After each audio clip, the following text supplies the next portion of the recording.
कैसे हैं भाई लोग। आज ऑनलाइन संस्कार संस्कार क्लासेस में स्वागत है आपका।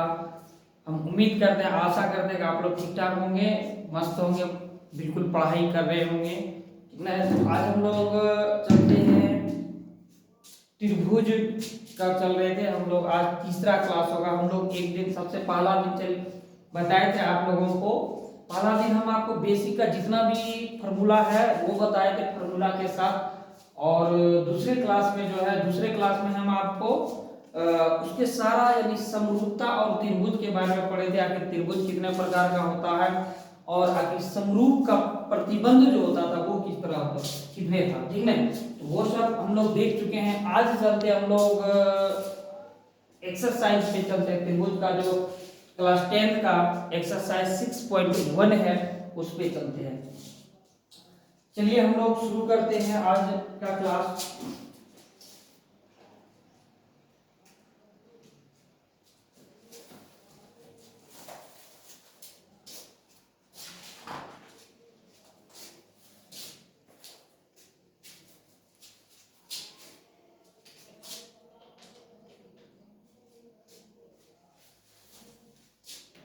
एक्सरसाइज 6.1 चालू करने के पहले कुछ थोड़ा सा हम पहले भी बताएंगे, लेकिन फिर से एक बार हम लोग देख लेते हैं।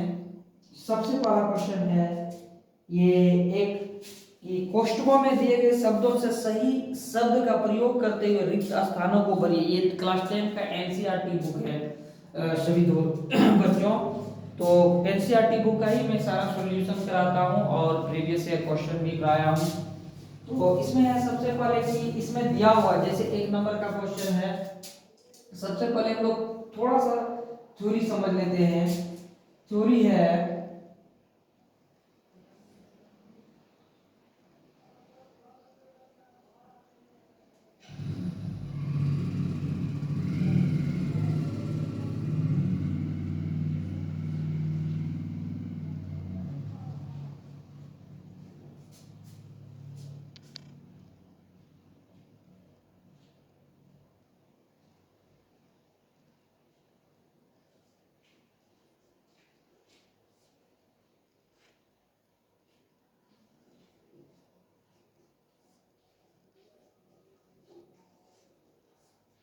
दूसरा है, देखिए समरूप होने के लिए हमको क्या क्या चाहिए। हमको समरूप होने के लिए आकार समान होना चाहिए, ठीक ना। यानी जिसको हम लोग अंग्रेजी में शेप बोलते हैं। मेरा शेप सही होना चाहिए, शेप समान होना चाहिए समरूप होने के लिए।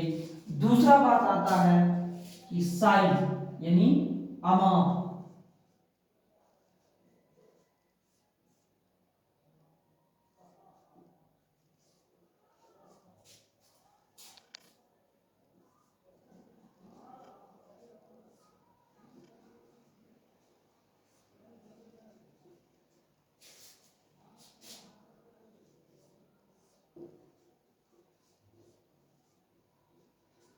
ठीक, देखिए जैसे ये वृत्त है,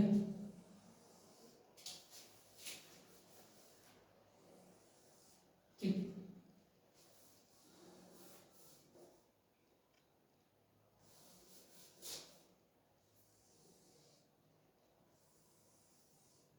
चलिए आप लोग समरूप होने के लिए क्या है, आप देखिए समरूप होने के लिए हम दो नियम लिखाए हैं कि आकार यानी शेप जो है समान होना चाहिए। देखिए ये दो वृत्त है, दोनों वृत्त है, इसका क्या शेप दोनों समान है, दोनों गोलाई है, दोनों का गोलाई। लेकिन देखिए आकार यहाँ अंतर है आकार में। ये क्या है, ये छोटा है, ये बड़ा है, ठीक ना। तो हम लोग को समरूप होने के लिए जो है आकार सेम होना चाहिए, ठीक। और अमाप इन साइज का एक होना जरूरी नहीं है, बस आकार सही होना चाहिए, ठीक है। तो बस हम ये जानेंगे कि आकार सही होना चाहिए। देखिए अब पहला नंबर क्वेश्चन क्या कहता है। पहला नंबर क्वेश्चन है कि सभी वृत्त खाली जगह होते हैं। नंबर 1,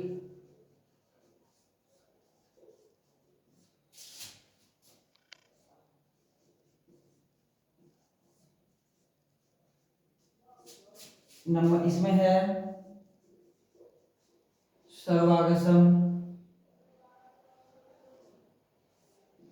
दूसरा है समरूप। ठीक, बताइए इसमें क्या होगा। कहा था सभी वृत्त होते हैं। देखिए वृत्त जितना भी है, जितना भी बनाइए दुनिया में, भले आकार अलग अलग हो, अमाउंट यानी साइज अलग अलग हो सकता है, कुछ बड़ा कुछ छोटा, कुछ बिल्कुल छोटा, कुछ बहुत बड़ा हम बना सकते हैं, लेकिन क्या आप बताइए इसका आकार समान नहीं होगा। वृत्त जब भी बनेगा तो इसी तरह, वृत्त इस तरह तो नहीं बन जाएगा दोस्तों। क्या मेरे प्यारे बच्चे बताइए, क्या इस तरह ये वृत्त है? ठीक है, तो यहाँ का था सभी वृत्त होते हैं क्या सर्वांगसम होते हैं, समरूप होते हैं। वृत्त जितना भी बनाइए दुनिया में सब समरूप होते हैं। ठीक है, तो यहाँ क्या हो जाएगा, समरूप हो जाएगा। ठीक, अगला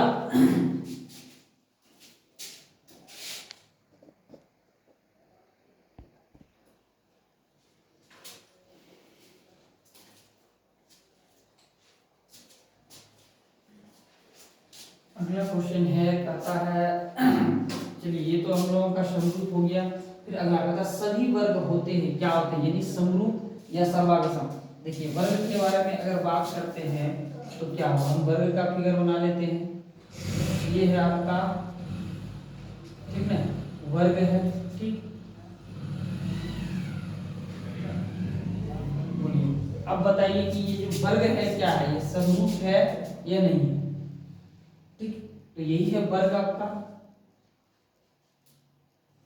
हमको पता है समरूप का क्या थ्योरम है, हम जानते हैं कि समरूप का जो थ्योरम है, समरूप का थ्योरम है यानी अभी तो बस आकार समान होना चाहिए, साइज कोई जरूरी नहीं है कि साइज समान होना चाहिए, लेकिन आकार समान होना चाहिए।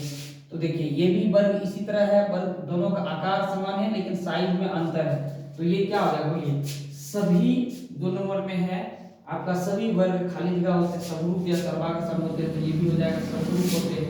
ठीक है, तो इसमें लिखेंगे समरूप। दूसरा नंबर हो गया आपका। अगला है सभी त्रिभुज समरूप होते हैं कैसा, यानी दूसरा नंबर का था सभी त्रिभुज समरूप होते हैं कैसा, समद्विबाहु या समबाहु। देखिए समद्विबाहु कैसा होता है, समद्विबाहु त्रिभुज हो जाएगा आपका ये, और समबाहु कैसा होता है,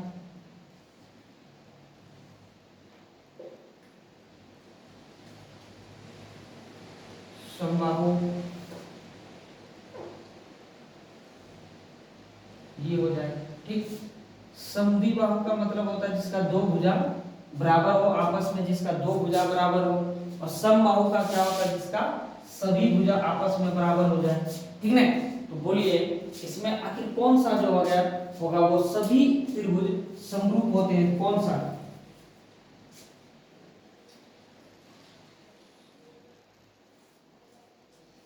तो कौन सा हो जाएगा, समद्विबाहु हो जाएगा या समबाहु हो जाएगा, बताइए। सभी भुजा तीसरा नंबर में है कि सभी त्रिभुज समरूप होते हैं, यानी सभी त्रिभुज समरूप होते हैं, समद्विबाहु या समबाहु त्रिभुज समरूप होते हैं। तीसरा नंबर का आपको बताना है, तीसरा नंबर क्या होगा। देखिए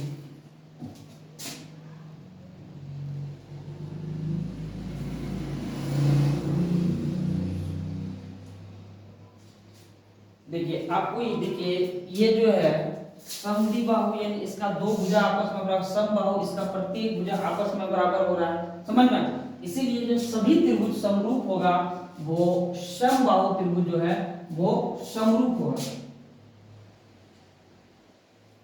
ठीक है, तो सभी समबाहु त्रिभुज जो है वो क्या होगा, समरूप होगा। ठीक, अगला है आपका भुजाओं के समान संख्या वाले दो बहुभुज समरूप होते हैं यदि उनके संगत कोण खाली जगह तथा उनकी संगत भुजा खाली जगह हो। देखिए भुजाओं के, ये तीसरा नंबर है,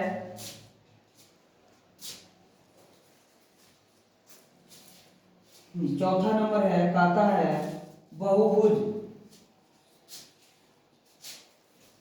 देखिए बहुभुज किसको कहते हैं, पहले आप लोग ये तो पता होगा, बहुभुज यानी जिसका तीन भुजा से ज्यादा हो। ठीक है, अगर एक बहुभुज हम बना लेते हैं,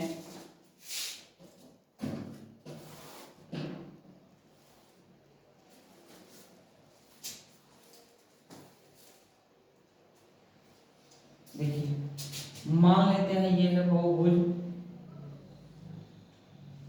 ठीक।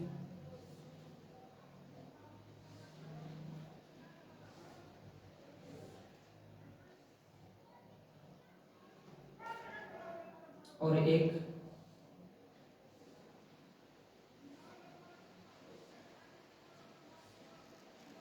देखिए क्या होगा इसका बताइए। कहता है बहुभुज का मतलब यही होता है जिसका दो भुजा से तीन भुजा से ज्यादा हो। एक दो भुजा तो दो, अगर तीन भुजा होता तो त्रिभुज हो जाएगा। बहुभुज यानी जिसका अनेक भुज हो, बहु मतलब ज्यादा, भुज मतलब भुजा जिसका अनेक भुजा हो। तो ये है दो बहुभुज है। इसमें कितना भुजा, एक दो तीन चार पाँच छह हो गया, दो दो चार दो छह हो गया, इसमें भी वही है। अब हम यही कहता है भुजाओं की समान संख्या वाले दो बहुभुज, इसका समान भुजा है, दो बहुभुज समरूप होते हैं यदि उनके संगत कोण क्या हो, बराबर हो, या फिर उनकी यहाँ ये बराबर हो या समानुपाती, संगत कोण बराबर हो या उनकी संगत भुजाएं समानुपाती हो, समान अनुपात का हो, उससे भी बराबर होगा। यानी देखिए तभी ये बराबर होगा जब इसका संगत कोण भी बराबर होगा, इसीलिए इसमें हो जाएगा संगत कोण बराबर, ठीक है। संगत कोण बराबर हो और उनकी संगत भुजाओं का अनुपात बराबर हो, अनुपात समानुपात, ठीक। जैसे अगर हम एक बहुभुज का लेते हैं, ठीक ना, ये तो हो गया समान। अगर एक बहुभुज है, मान लेते हैं अगर ऐसा भी है कोई बहुभुज, ठीक ना, इस तरह मान लेते हैं इसका जो है तीन है ये भुजा, इसका नाम भी दे सकते हैं ए बी सी, इसका भी दे देते हैं कुछ भी पी क्यू आर अगर दे दे, और मान लेते हैं इसका डेढ़ है ना, ये भुजा इसका तीन है, ये डेढ़ है। अगर इसका हम अनुपात लें तो क्या हो जाएगा बोलिए, यानी ए बी बटे पी क्यू क्या होगा, ये हो जाएगा ए बी, ये उल्टा हो जाएगा, या ये भी ले सकते हैं। पहले हम पी क्यू बटे ए बी, ठीक। पी क्यू कितना है, एक बटे डेढ़, और ए बी कितना है, ए बी तीन है। अगर इसका हम अनुपात निकालेंगे तो कितना हो जाएगा बोलिए, ये हो जाएगा 30 15 का 15 15 एक बटे दो। इसी तरह अगर हम सारे का लेंगे, अगर अनुपात सबका एक बटे डेढ़ होता है तो समझेंगे हम क्या है, समानुपात, समझ। तो फिर इसीलिए ये जो है यही होगा, इसमें भुजाओं के समान संख्या वाले दो बहुभुज समरूप होते हैं यदि उनके संगत कोण बराबर हो तथा उनकी संगत भुजा समानुपात हो। यानी सब भुजा का जितना भी, जैसे ए बी हुआ बी सी, इसका भी इसका क्यू आर का अगर अनुपात समान निकलेगा, इसका ए सी इसका पी आर का अगर अनुपात समान निकलेगा तो फिर क्या हो जाएगा, ये तब जाके ये क्या होगा, संख्या बहुभुज समरूप होते हैं, ठीक।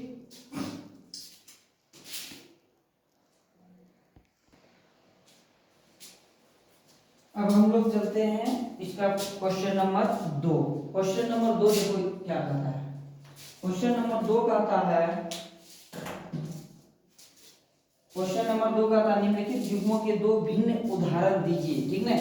दो अलग अलग उदाहरण देने के लिए कहता है। तो उदाहरण क्या चीज का देने के लिए कहता है, तो सबसे पहला है कि समरूप आकृतियां, समरूप आकृतियां, ठीक। समरूप आकृति का तो सबसे पहले हम ले लेंगे, सबसे पहले लेंगे समरूप आकृति में एक जैसे वृत्त ही ले लें, ठीक ना। चलिए सबसे पहला यही हो जाएगा। ये देखिए समरूप होने के लिए क्या होगा, आकार समान होना चाहिए, ठीक ना, साइज समान होना चाहिए।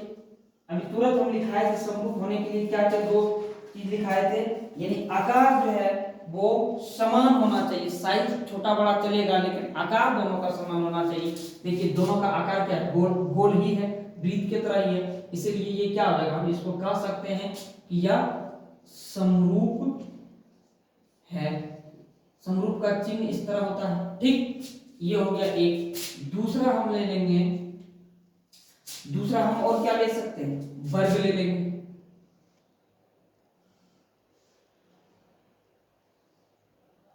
ठीक।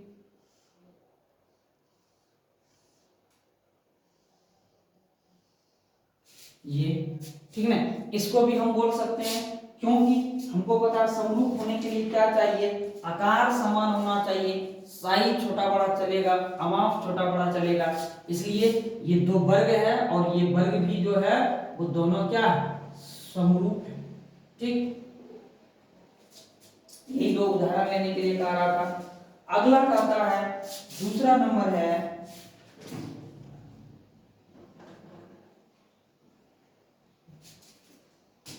अगला कहता है ऐसी आकृतियां जो समरूप नहीं हो।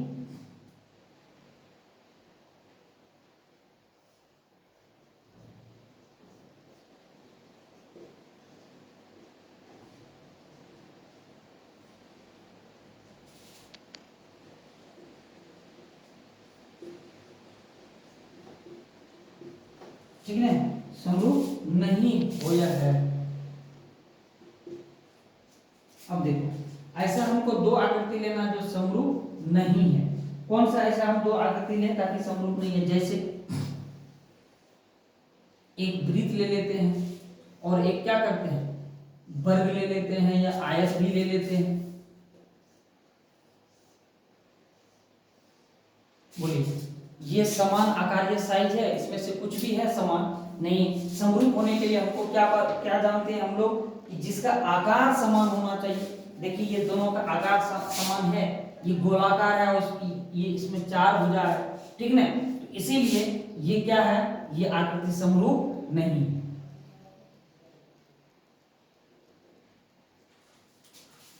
लिख देंगे यहाँ।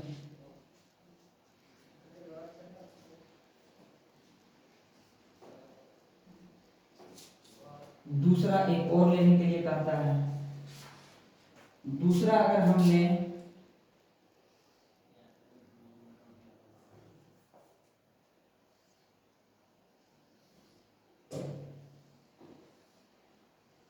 एक त्रिभुज ले लेंगे, दूसरा एक वृत्त ले लेंगे या कुछ भी ले लें। क्या ये त्रिभुज और वृत्त समान है, इसका आकार समान है, तो बिल्कुल आकार इसका समान नहीं है, तो हम ये भी लिख सकते हैं कि ये दोनों समरूप नहीं है। यहाँ भी दर्शा सकते हैं, इसका मतलब ये समरूप नहीं है।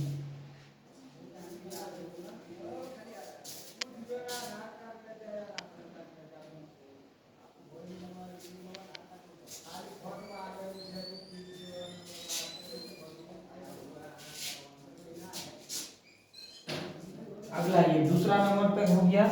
अगला है तीसरा में, कहता बताइए कि निम्नलिखित चतुर्भुज समरूप है नहीं।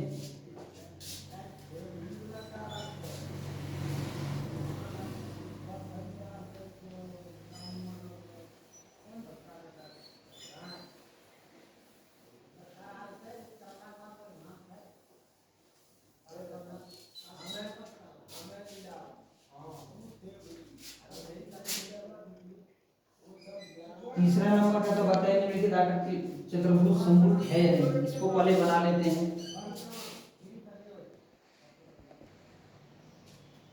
चलिए अगला देखते हैं हम लोग। 3 नंबर में कहता है कि बताइए कि निम्नलिखित चतुर्भुज समरूप है या नहीं। देखिए अब हम लोग को समरूप होने के लिए क्या देखते हैं हम, इसमें क्या कहता है, इसमें हमको दे दिया गया है, इतना चीज दिया हुआ है, और इसमें हमको ये भी कहता है कि एक मिनट थोड़ा सा,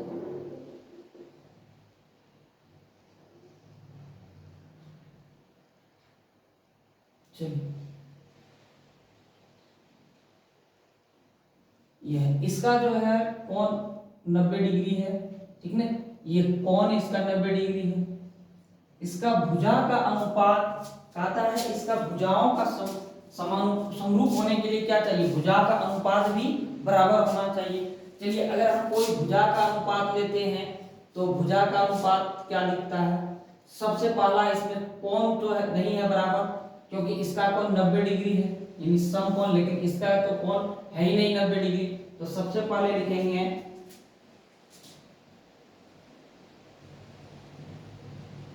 कोण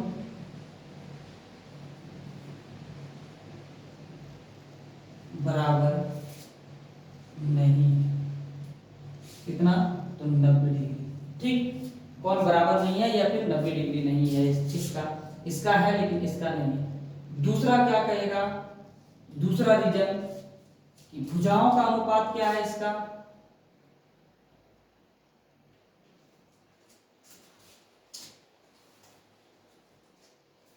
संगत भुजा का अनुपात।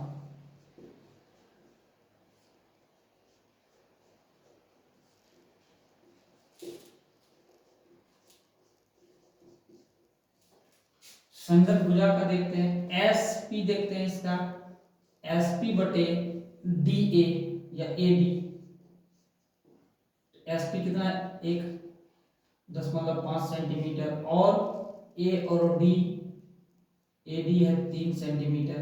इसको अगर काटाते हैं तो इतना, यानी 15/30, 15 का 15, 15 1/2, यानी भुजा का अनुपात हम देखते हैं कि समान है, ठीक ना।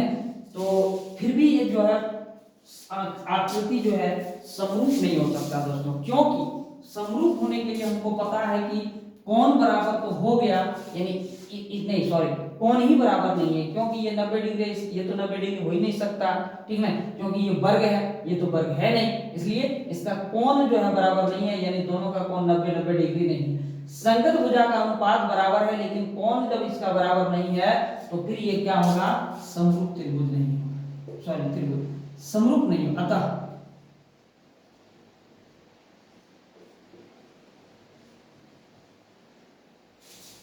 क्योंकि कोण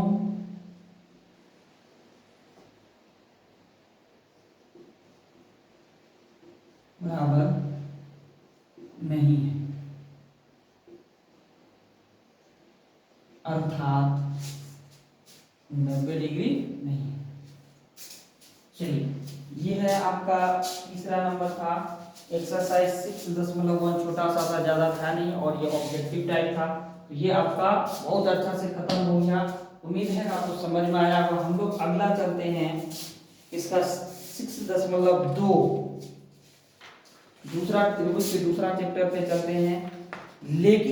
लेकिन दोस्तों 6.2 के पहले एक आपका बहुत इंपॉर्टेंट थ्योरम है, जो वो आपको सीखना बहुत जरूरी है, जिसको हम लोग थेल्स थ्योरम के नाम से जानते हैं।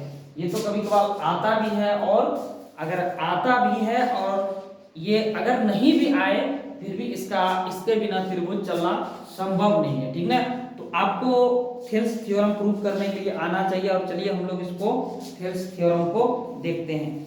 थेल्स थ्योरम का जो है, इसका एक थेल्स थ्योरम, दूसरा 6.1 के भी नाम से जानते हैं, और एक पीवीटी थ्योरम के नाम से भी हम लोग जानते हैं इसको, ठीक है।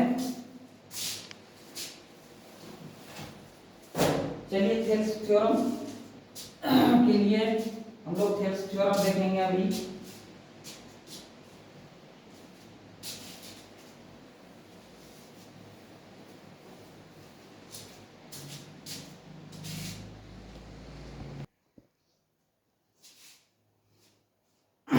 चलिए दोस्तों, हम लोग आगे बढ़ते हैं इसी थेल्स थ्योरम, जो ये बहुत ज्यादा इंपॉर्टेंट है। तो ये आता कैसे है, तो ये दो तरफ से आता। कभी कभी देता है कि थेल्स थ्योरम के का स्टेटमेंट के साथ इसको प्रूव करने के लिए देता है मेरे प्यारे बच्चों, और कभी कभी देता है कि थेल्स थ्योरम को प्रूव करे, स्टेटमेंट दे देता है और इसको प्रूव करने के लिए कहता है। तो आपको जो है स्टेटमेंट भी याद रखना होगा, और फिर आगे हम लोग बढ़ते हैं। तो इसमें स्टेटमेंट क्या कहता है, थोड़ा सा हम लोग स्टेटमेंट पे गौर करें। तो स्टेटमेंट कहता है मेरे प्यारे बच्चों कि यदि किसी त्रिभुज की एक भुजा के समांतर अन्य दो भुजाओं के समांतर अन्य दो भुजाओं को भिन्न भिन्न बिंदुओं पर प्रतिच्छेद करने के लिए एक रेखा खींची जाए, तो ये अन्य दो भुजाएं एक ही अनुपात में विभाजित हो जाती है। देखिए सबसे पहले एक थेल्स का व्यक्ति का नाम है, ठीक ना, जिसने कि ये थ्योरम को प्रतिपादित किया है, यानी ये थ्योरम को दिया है। ये समकोण त्रिभुज पे आधारित थ्योरम दिया है, और जिसको हम लोग थेल्स बाबा के नाम से इसको हम लोग जानते हैं। तो थेल्स बाबा का कहना है कि अगर कोई समकोण त्रिभुज से संबंधित अगर हमको इसका इक्विलिटी के बारे में पता करना हो, तो त्रिभुज का जो है संगत कोण बराबर हो और संगत भुजा अगर बराबर हो, तो वो क्या, हम उसको क्या बोलेंगे, तो वो क्या होगा, वो उस, तो फिर हम उसको समरूप या समानुपात बोल सकते हैं, ठीक है। तो उसी के बारे में जो है ये थेल्स थ्योरम थेल्स बाबा ने दिया है, जिसको हम लोग आजकल इसको थेल्स थ्योरम के नाम से जानते हैं, ठीक है। या फिर या इसका एक और नाम है बेसिक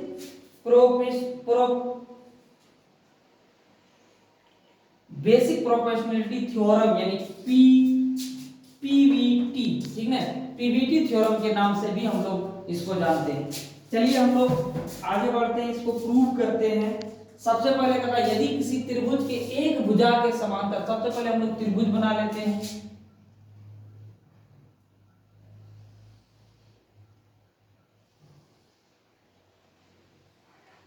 ठीक, हम लोग त्रिभुज बना लिए। कहता है अब इसके एक भुजा के समांतर, ठीक है, इसका नाम दे देते हैं, यानी हम लोग नामांकन कर देते हैं इसका नाम ABC। अब फिर कहता है इस त्रिभुज के एक भुजा के समांतर समांतर अन्य दो भुजाओं के समांतर अन्य दो भुजाओं को भिन्न भिन्न बिंदुओं पर प्रतिच्छेद करने के लिए एक रेखा खींचेंगे। अब देखो, कहता है इस त्रिभुज को अन्य दो भुजाओं के समांतर, त्रिभुज की एक भुजा के समांतर, यानी एक भुजा के समांतर इसके समांतर, ठीक है। अब इसके समांतर हम एक भुजा के समांतर अन्य दो भुजाओं के समांतर अन्य दो भुजाओं के भिन्न भिन्न बिंदुओं पर प्रतिच्छेद करने के लिए, अब भिन्न भिन्न बिंदुओं पर प्रतिच्छेद करेगा, तो ये भिन्न भिन्न बिंदु पर कौन सा प्रतिच्छेद करेगा, इसको भी हम एक क्या करेंगे, एक नाम दे देंगे। तो इसका हम नाम दे देंगे D और E दे देंगे, ठीक। अब यहां से जो है भिन्न भिन्न बिंदुओं पर प्रतिच्छेद करेंगे। अब क्या हो जाएगा, इस लाइन देने के मतलब ये जो बराबर इसका पैरेलल, यानी ये जो है यहां से A और D का अनुपात और D और B का अनुपात और A और E का अनुपात है, E और C का अनुपात बराबर होगा। इसका मतलब ये हुआ, जब यहाँ ये काट दिया, यानी इसके पैरेलल है, इसका मतलब है A और D का अनुपात और D और B का अनुपात और A और E का अनुपात, E और C का अनुपात बराबर होगा दोस्तों, ठीक है। इसका मतलब अब फिर कहता है कि यहां से जो है एक लंब डाला गया है, ठीक है। यहां से एक लंब डाला गया है, किस पे,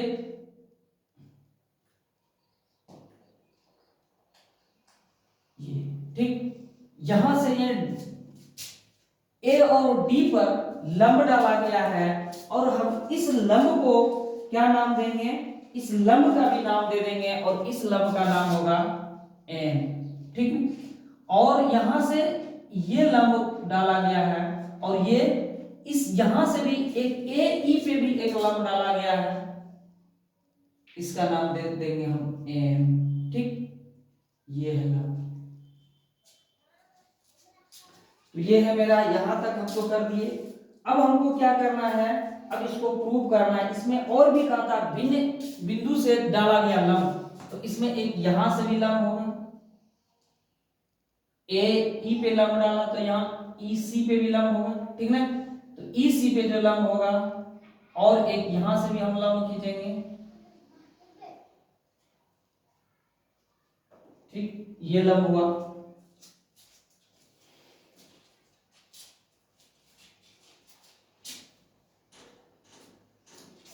यहां से ये इसका विच्छेद होगा।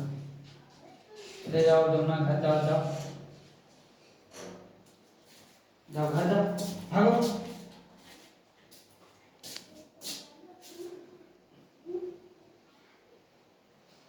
यहां से ये और यहां से ये, ठीक, ये हो गया।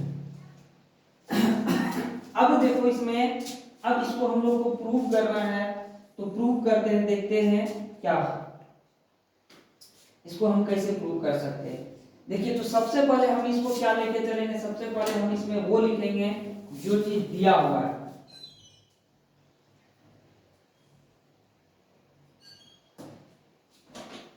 इसमें प्रूव क्या करना है, तो प्रूव करना है हमें, लिखेंगे हमें सिद्ध करना है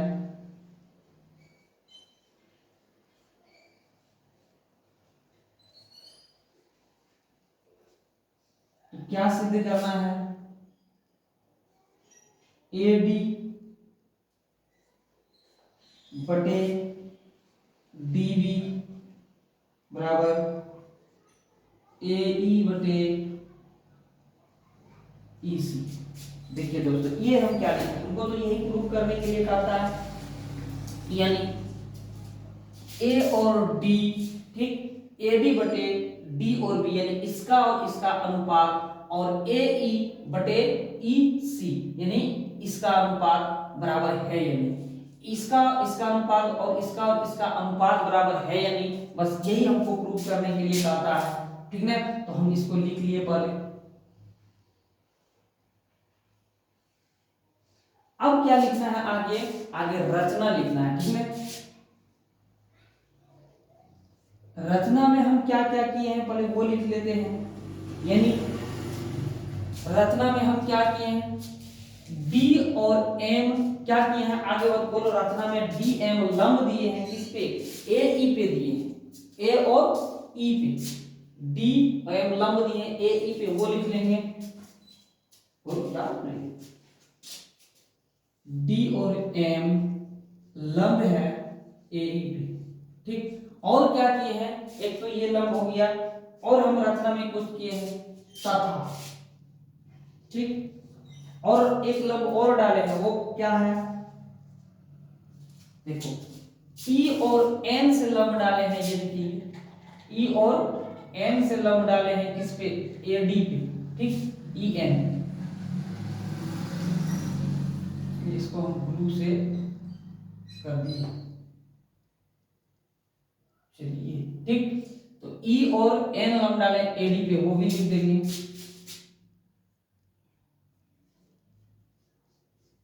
E और N लंब है किस पे, AD पे, ठीक। ये रचना में हम सबसे पहले दो काम किए हैं वो लिख दिए। उसके बाद क्या किए हैं, इसके बाद हम किए हैं B से E बिंदु को मिला है, ये बना, ठीक, B से E बिंदु को, इसको हम भी अलग कलर से कर दिए, लिखेंगे B से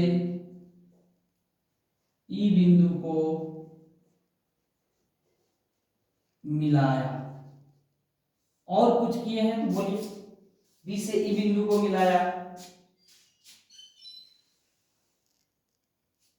और भी कुछ किए हैं, इस त्रिभुज को C बिंदु यानी D से C को भी मिलाया, ठीक, एक B से E को भी मिलाया और D से C को भी मिलाया, लिखेंगे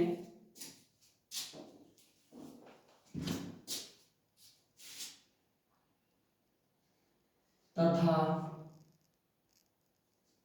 त्रिभुज से या D से C बिंदु को मिलाया,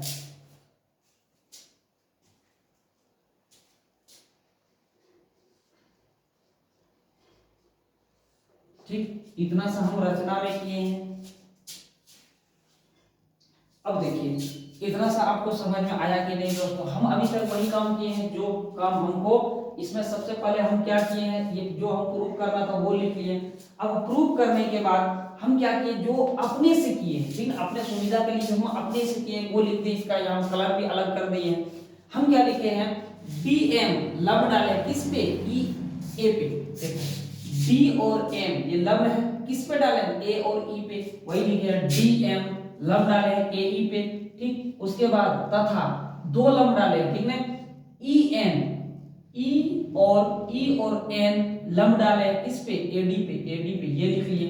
उसके बाद हम और भी कुछ किए, ठीक है, वो हम लिखे हैं, B से E को मिलाया, ठीक, B से E को मिलाया, तथा D से C बिंदु को मिलाया, D से C बिंदु को या C से D को, एक ही है, ठीक, C बिंदु को मिलाया। आगे हम देखते हैं, अब चलते हैं, या यहाँ हम ये भी दे सकते हैं अंग्रेजी वाले, इसमें 9 भी दे सकते हैं, ठीक है। अब हम आगे चलते हैं, आगे देखते हैं कि त्रिभुज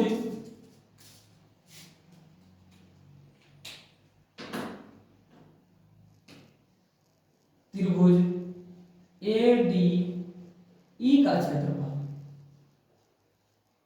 ठीक, क्षेत्रफल बोलो या एरिया, ए डी ई का क्षेत्रफल, कहां, ए डी ई, इस वाले त्रिभुज का हम लेके चल रहे हैं, ठीक है, ए डी ई का क्षेत्रफल हम लोग चल रहे हैं। आपको पता होगा ए डी ई का क्षेत्रफल यानी त्रिभुज का क्षेत्रफल बराबर क्या होता है, बोलिए, त्रिभुज का क्षेत्रफल होता है हाफ गुना आधार गुना ऊंचाई, ठीक है, इसी को अंग्रेजी में क्या लिखेंगे, हाफ गुना आधार डी और ऊंचाई को एच, ठीक है, हाफ गुना आधार गुना ऊंचाई। तो इसी पे अब यहाँ इसको हमको देखिए, इसमें आधार क्या है और इसका ऊंचाई क्या है, बताइए। इस आधार जो हो जाएगा, आधार इसका क्या हो जाएगा, देखिए इस त्रिभुज के लिए आधार ये ए और डी हो जाएगा आधार, ठीक। अब ऊंचाई क्या हो जाएगा, ये ऊंचाई हो जाएगा, समझ में आया। तो आधार हम लिखेंगे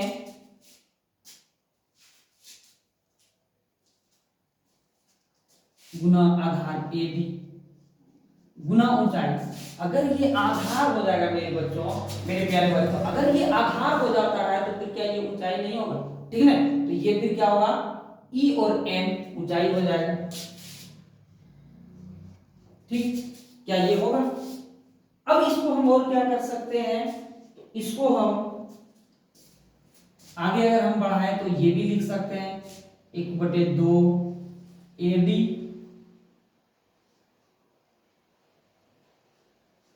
और ई एन, ठीक, समीकरण इसको एक मान लेंगे, ठीक। अब आगे हम चलते हैं, आगे क्या कर सकते हैं, कौन सा त्रिभुज में,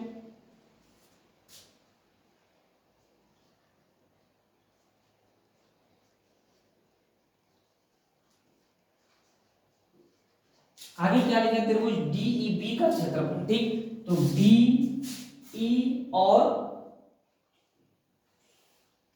आगे हम इसमें लिए हैं A D E, A D और ई, ठीक, तो इसमें क्या लेंगे हम, आगे देखिए,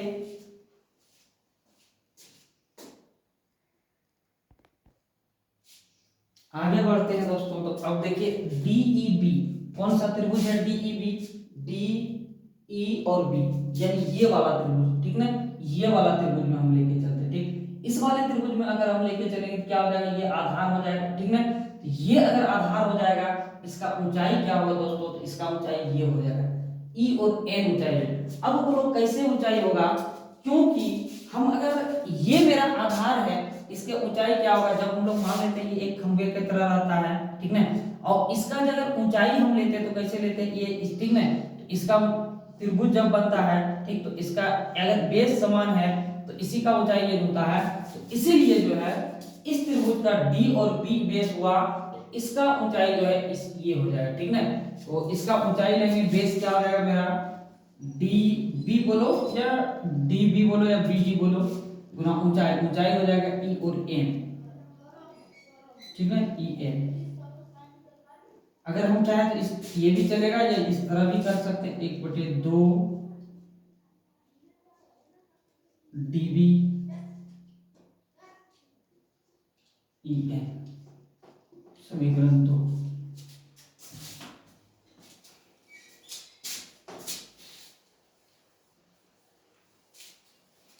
आगे फिर देखिए क्या करना होगा, अब देखिए अब क्या करना होगा, अब समीकरण 1 और 2 से लिखेंगे,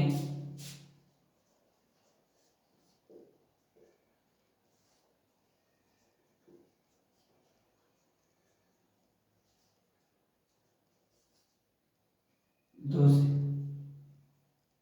दोनों से हम भाग दे देंगे, ठीक ना, यानी समीकरण 1/2, ठीक, समीकरण 1/2 करेंगे तो क्या हो जाएगा, त्रिभुज क्या लिखेंगे यहाँ, त्रिभुज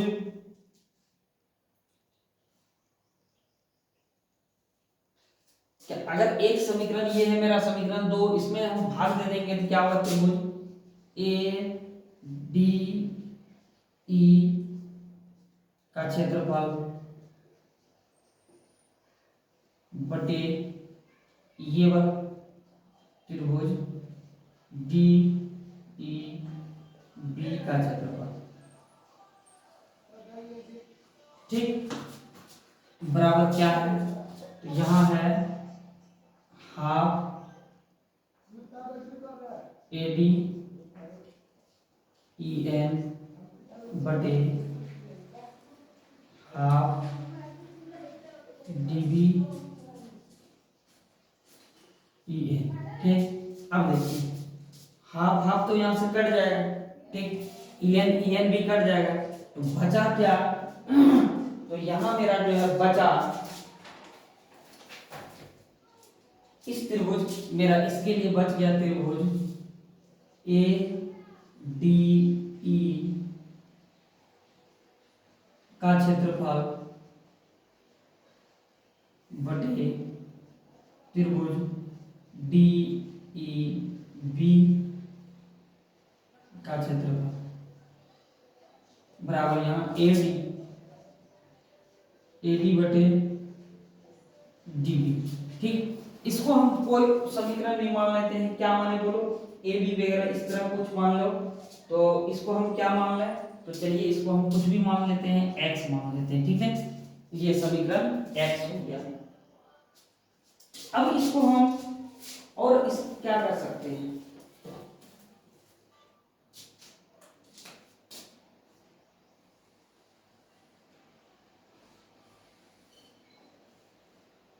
इसको समीकरण x मान लिए। अब हम आगे क्या कर सकते हैं, आगे फिर से हम जो है लेंगे, फिर से AD और E का क्षेत्रफल ADE, यानी ये पूरे वाला क्षेत्रफल हम फिर से लेंगे, लिखेंगे पुनः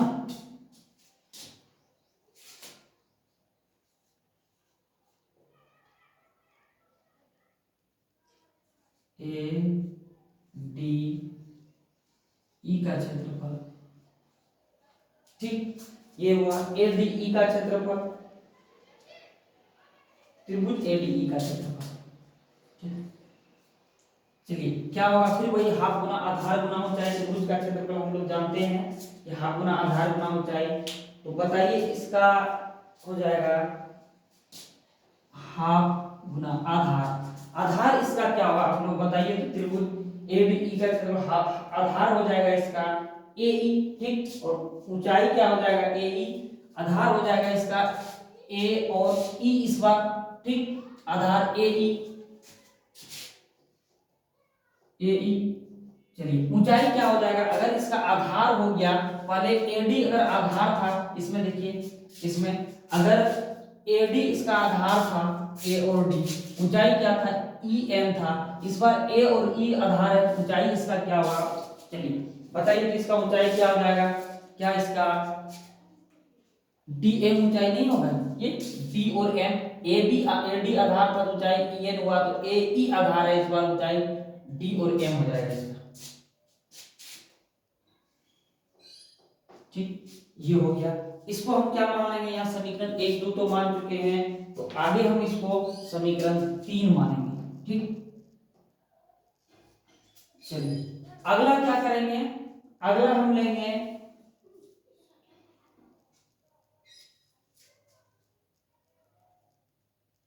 अब इसको हम तो ले चुके हैं, ठीक है, इसको यहाँ समीकरण 2 में हम इसी को लिए DEB, इस बार लेंगे ECD, ठीक है,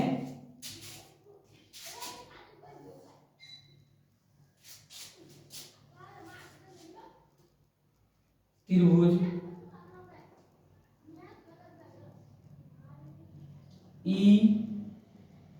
ECD का क्षेत्रफल,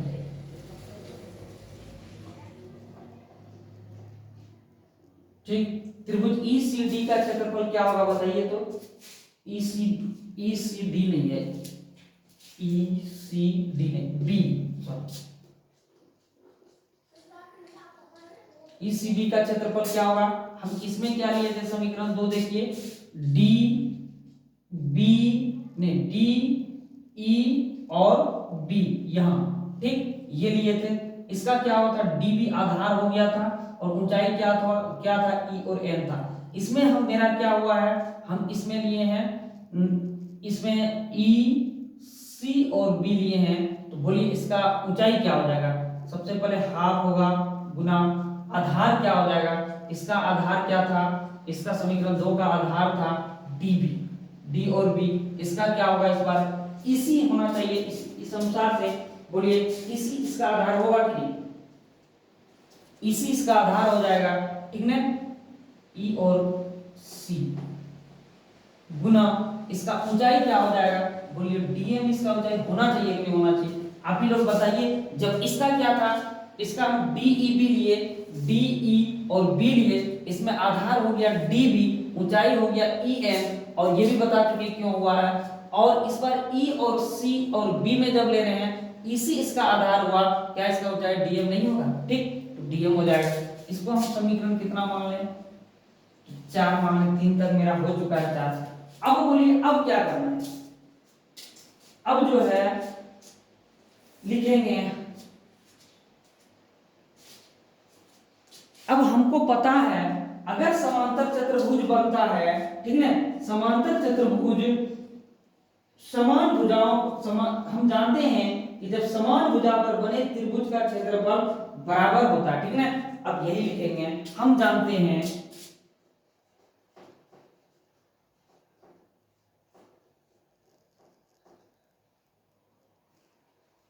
कि समान, ठीक, क्या जानते हैं, तो समान भुजा पर बने त्रिभुज का क्षेत्रफल बराबर होता है, ठीक, समान भुजा पर बने त्रिभुज का क्षेत्रफल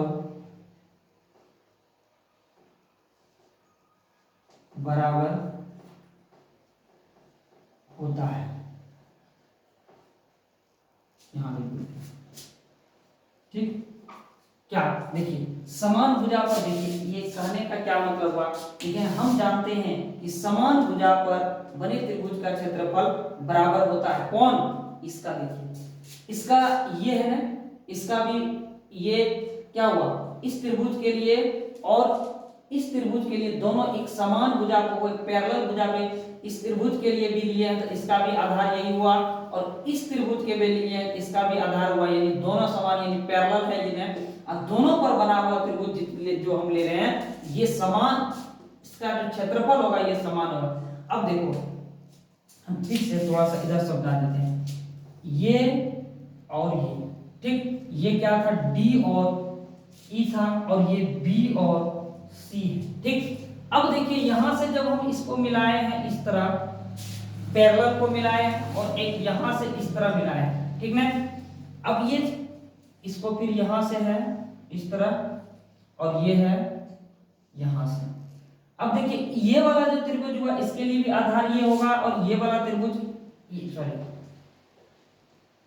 हम ये वाला जो लिए हैं ये वाला, इसके लिए भी ये आधार यही होगा, यानी इसी ये वाला त्रिभुज के लिए भी यही है लाइन और इसके लिए भी ये है, ठीक है, तो दोनों समान हुआ, इसके लिए इस पैरेलल लाइन पे जितना भी त्रिभुज बनेगा वो सारे का क्षेत्रफल बराबर होगा, चाहे आप कैसो भी बना लीजिए, ऐसे भी बना लीजिए इसका भी क्षेत्रफल बराबर होगा, ऐसे भी बनाइए इसका भी क्षेत्रफल बराबर होगा, यही हम यहाँ भाषा में लिखे हैं। बोलिए किसको किसको नहीं समझ में आया, आगे फिर इसको हम क्या करेंगे,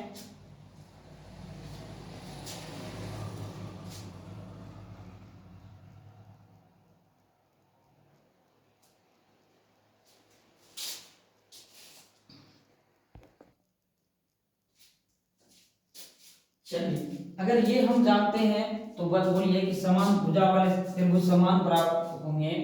अब हम आगे क्या कर सकते हैं, बोलिए अगर देखिए अब समान क्या लिखे, समान भुजा पर बने त्रिभुज का क्षेत्रफल बराबर होते हैं, तो समान भुजा पर कौन कौन सा त्रिभुज बना हुआ है, देखिए डीईबी का क्षेत्रफल, ठीक, डीईबी का क्षेत्रफल और ईसीबी या बीसीई बोलिए, ठीक, डीईबी क्या है डीईबी, और यहां क्या है ECB, E D E B, E C और बी, ई सी और बी, ये समान भुजा पे बना हुआ है ना, या ये बोलिए, ये वाला बोलिए, ठीक, या फिर इसके लिए भी है और इस त्रिभुज इसके लिए भी है और इस त्रिभुज के लिए भी है, ठीक ना।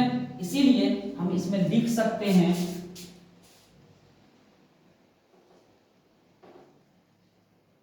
एरिया, ठीक, एरिया या क्षेत्रफल जो लिखिए, क्षेत्र एरिया त्रिभुज डीबी डीईबी बराबर एरिया त्रिभुज ईसीबी, ये होगा, ठीक ना। इस त्रिभुज का यानी डीईबी का एरिया और त्रिभुज ईसीबी या सीबीई बोलिए, इसका दोनों का एरिया हो जो होगा वो बराबर होगा। आगे हम इसमें क्या कर सकते हैं, अब जब बराबर होगा तो अतः समीकरण 2 से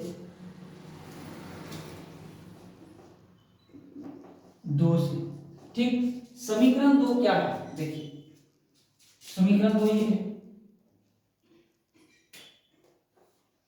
समीकरण 2 से हम लिख सकते हैं त्रिभुज डीईबी का क्षेत्रफल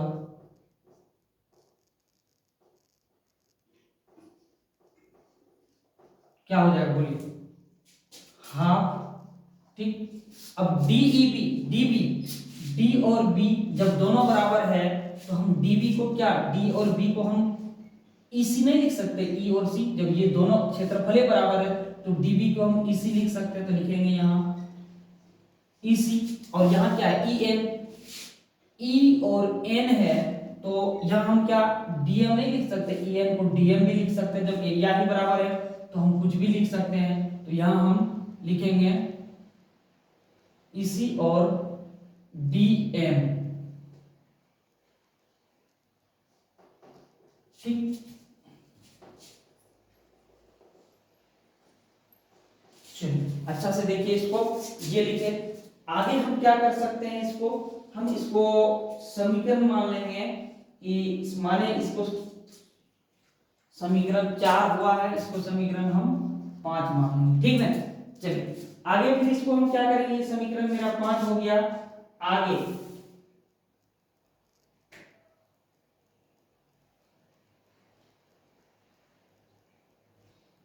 अब देखिए समीकरण 4 और 5 को दोनों को देखिए, ठीक है।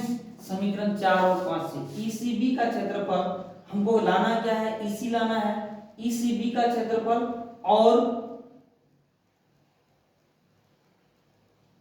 ये ईसीबी का क्षेत्रफल और ये डीईबी का क्षेत्रफल, ठीक है। समीकरण 4 और 5 से देखिए आप लोग थोड़ा अच्छा से,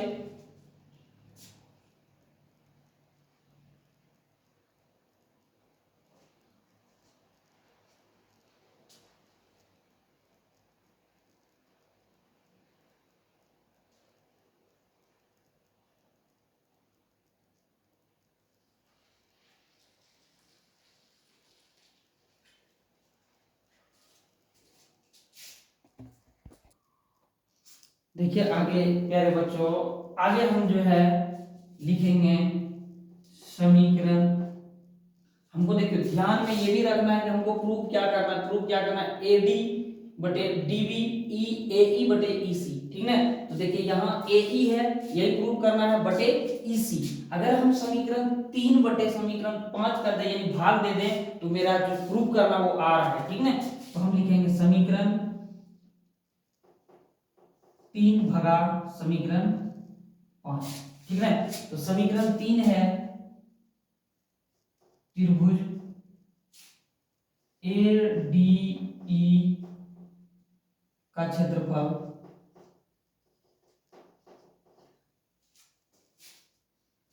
बटे त्रिभुज डीईबी का क्षेत्रफल, ठीक। चलिए एडीई का क्षेत्रफल कहाँ है, यहां से लिए दोस्तों, ठीक, ये देखिए यहाँ से इसको लिख देते हैं, हाफ गुना ए ई गुना डी एम बटे, ठीक, क्या, तो समीकरण 5 नीचे है, ठीक, समीकरण 5,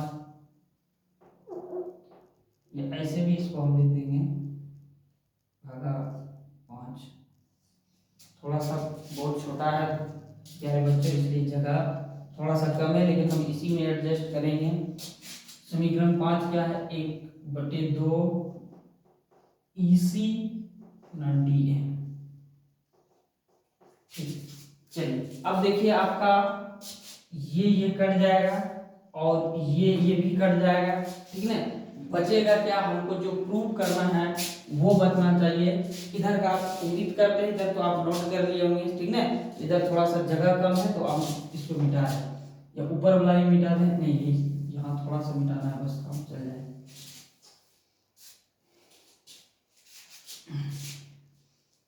चलिए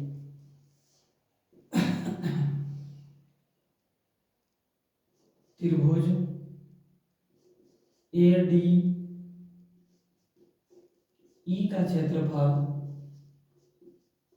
बटे त्रिभुज DEB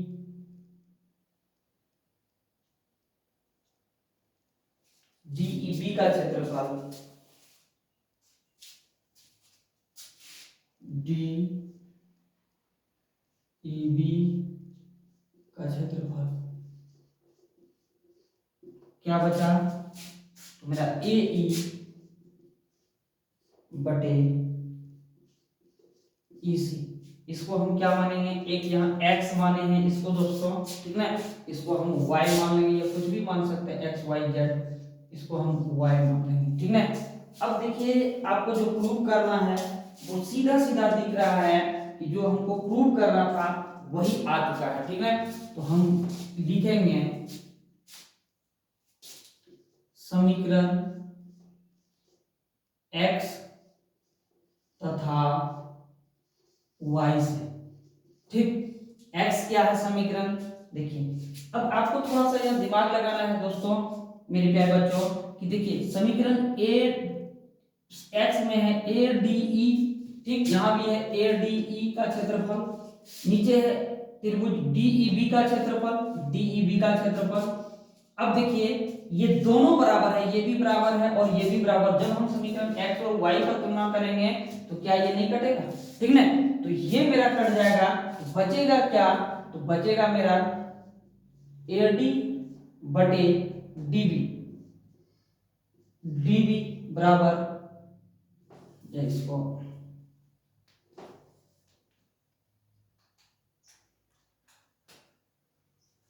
AD बटे DB बराबर, ये बच जाएगा मेरा AE बटे EC, ठीक, ये है मेरा। आप लोग गौर से देखिए इसको, यही है ना मेरा, जब ये कट गया, ये पूरा पार्ट कट गया, इसका ये कट गया, तो बचा इसका क्या बचा, इसका AD बटे DB और AE बटे EC, ठीक, यही बच गया। यही आपका प्रूफ भी करना था, देख लीजिए AD बटे DB और AE बटे EC, ठीक। तो आपका ये प्रूफ हो चुका है, लिख सकते हैं HENC, हेंस प्रूव्ड, प्रूव्ड या अतः प्रूव्ड, ठीक। आप जो लिखना चाहें लिख सकते हैं। तो यही था आपका, इसको हम मिटा देते हैं थोड़ा, ताकि आपको देखने में ठीक ठाक लगे और आप अच्छा से उतार सकें, इसको नोट कर सकें कॉपी में। ये इस पार्ट आपका जब हो जाए तो आपको देखिए उतारना कैसे है, तो पहले इधर से पूरा उतार लेना, उसके बाद यहाँ से लिखें, इसको छापना है, इसको छापने के बाद आपको नोट ये वाला नोट करना है, ठीक है। तो ये आपका पूरा थ्योरम, ये था थेल्स थ्योरम मेरे प्यारे बच्चों। आगे इसका आगे चलेगा, लेकिन पहले आप ये बताइए कि थेल्स थ्योरम आपको समझ में आया या नहीं आया, ठीक है। तो ये बहुत ज्यादा जरूरी था समझना। उम्मीद करते हैं कि आपको समझ में आया होगा। अगर किसी को थोड़ा सा दिक्कत हुआ होगा तो इसको फिर से दोबारा एक बार वीडियो देखिएगा, ठीक है। तो उम्मीद करते हैं कि आपको जरूर समझ में आया होगा, और जब एक बार में अगर थोड़ा जो भी बच जाता है, किसी को कंफ्यूजन रहता है, तो फिर आप दोबारा देखिएगा तो समझ में आएगा। बोर्ड छोटा था, इससे कोई दिक्कत नहीं, आपको चीजें समझ में आनी चाहिए बस। अगर आपको चीज समझ में आ रहा है, जिस तरह इतना सरल से हम बताएं, तो बस वो ये काफी है, ठीक। तो उम्मीद करते हैं आपको अच्छा लगा। मैं एक बार आपको सूचना दे देना चाहता हूं कि मेरे चैनल के द्वारा ऑनलाइन संस्कार क्लासेस के द्वारा जो एनसीईआरटी के सभी चैप्टर वाइज का सॉल्यूशन करा रहे हैं क्लास 10th का, और इसका previous year chapter wise chapter topic wise topic करा के रखा हुआ है। आपका टोटल लगभग 2011-12 से लेके आपका 23 तक जो है पूरा क्वेश्चन बैंक का सॉल्व किया हुआ है। तो आप लोग इसका मदद लीजिए, अपने ज्ञान को बढ़ाने में मदद लीजिए। आपको अच्छा से अच्छा एकदम शॉर्ट ट्रिक में दिया होगा, मैं आपको वादा करता हूँ। थोड़ा सा कुछ प्रॉब्लम के कारण, थोड़ा बोर्ड के प्रॉब्लम, डिजिटल बोर्ड नहीं होने के कारण, इससे कोई दिक्कत नहीं है दोस्तों। आप बोर्ड कौन है उससे मतलब नहीं, आपको चीजें कितनी अच्छी से मिल रही है आपको ये देखना है दोस्तों, ठीक है। आपको समझ में आ रही है कि नहीं, ये नहीं, ये देखना है। तो हम वो चीज चाहते हैं कि आपको क्वालिटी मिले, क्वालिटी फुल मिले। हमको ये नहीं मतलब हमको बोर्ड डिजिटल नहीं है तो थोड़ा ये वो, उससे कोई रोना नहीं रोना है।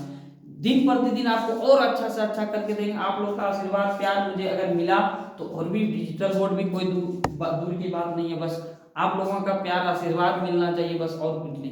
तो आप लोग एक बार जरूर मेरे चैनल पे देखिए, और चैनल देखने के बाद दूसरे को भी सजेस्ट करिए जो अभी तक मेरे चैनल पे नहीं जुड़ पाए हैं। मैं यही आपको बोलूंगा, और इससे ज्यादा मैं क्या बोल सकता हूँ। बस इसी के साथ बस आप लोगों का थैंक्स, और दूसरे को भी शेयर करते रहिए, पढ़ते रहिए आप लोग भी।